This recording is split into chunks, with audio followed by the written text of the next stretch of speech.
Well, I realize that I watch Parlview as if it's a soap opera. So, Parlview, uh, I watch it on YouTube, but it is my version of The Young and Restless, The Bold and Beautiful, Knots Landing, Santa Barbara. I mean, those might be dating myself here by saying that, but Parlview basically live streams all of the government, the official government business when the committees are meeting, or like the House of Representatives or the Senate. It's the government channel for Trinidad and Tobago. And today, one of the committees was meeting with TSTT, or former employees. Ms. Lisa Agard, former CEO, and the other gentleman who was the former CFO. And there has been so much finger pointing, so much fallout, a lot of embarrassment, a lot of probably more unanswered questions than ever. The Minister of Public Utilities, who is Minister Gonzalez, has been very upset. And you know what? So too has the general public. Everybody has an opinion. And at the end of the day, those who are key stakeholders have been very disappointed, to put it mildly. So the cyber attack that happened a few months ago begs the question of effective communication. What does it take to effectively communicate in times of a crisis? So for me, I have worked in corporate for a long time. I've worked with many a C-suite. Not only have they been members of my evaluation committees, but the type of procurements that I've done requires support due to the governance that has been established along the way. And yes, it's for public sector, so there is government oversight as well. C-suite, any sort of senior or executive leadership, anyone on the board of directors, etc. They're very busy people. They don't have time to read. They barely have time to listen. The amount of times I've given somebody a fulsome update as they're running out a door and they're like, here, come with me, run into the elevator. They need all the information in small bites. So when you're communicating with the C-suite, don't make things up. Don't pretend to know. Don't give an opinion.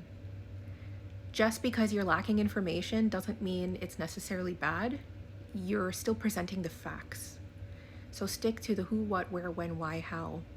For TSTT, they should have said it's the who is TSTT and the services.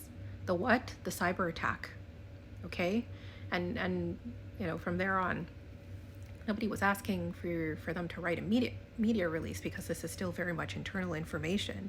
And of course, there's a different ballgame entirely when you're communicating with ministers of the government as well as the general public. I'm not saying that somebody didn't do their job, but I'm just saying that just given the level of finger pointing, there was clearly a gap in communication. We have a former CEO at this point saying, I don't appreciate these accusations because I was doing my job and I went off the information I had, and you're accusing me of misleading a government minister. That's not going to fly with me. Minister Gonzalez is saying, well, I told you one thing and then some other things came out, and now I look pretty darn foolish. It looks like I don't have a handle on my own house, so I'm very sorry.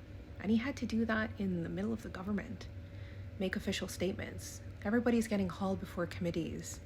There could be defamation lawsuits coming out of this. So it is very unfortunate, because at the end of the day, we're talking about people that we place into a position of trust. They have a high amount of accountability and responsibilities. And as a member of the public, I feel very disappointed that something like this happened. You know, we haven't even, like, sometimes I feel like we actually forget about the fact that it was a full-fledged cyber attack. That's the real issue at hand. But we're getting wrapped up here sitting and thinking about who said what and when did they say it or what didn't they say, etc. When we should be focused about the fact that we can't even really give our name out anymore without fear of somebody hacking that and posting it on the dark web. So, all in all, I'm not saying people weren't working. They could well have been working with policies and protocols that need to be taken a look at. You know, we need to take another look, and we need to see where the gaps lie and to ask ourselves questions. And if we can't find answers to any of those, therein lies our issue, and we need to put together a plan to fix it. So, am I confident that this won't happen again? No, I'm not. It's just simply the norm. Am I confident that we can enact measures, meaningful ones? Yes. But we need to get the egos out of the room a little bit. I'm not finger pointing at anyone of like Lisa Agard or the minister in particular, but there is a lot of ego, in my personal opinion, when it comes to positions of authority in Trinidad and Tobago.